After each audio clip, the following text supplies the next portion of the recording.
हरदी के गाँठा हे कर चढ़ी बेसाले।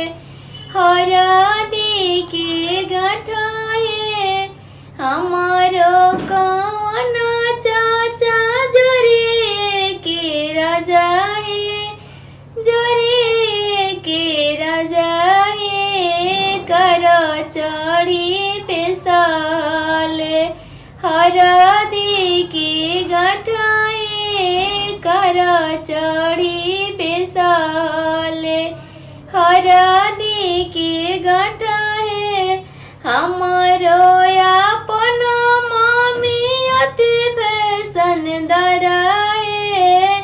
हे सोने के सिलौटी पीसे हरदी के गाँठा हे सोने के सिलौटी पीसे हरदी के गाँठा हे हमारो अपन चाची बड़ी फैशन दराही, बड़ी फैशन दराए।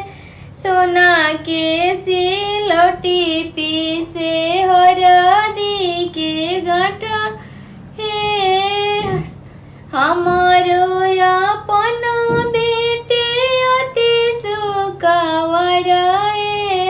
सहलो न जानेली हरदी के गाँठा जे सहु न पावेली हरदी के गाँठा।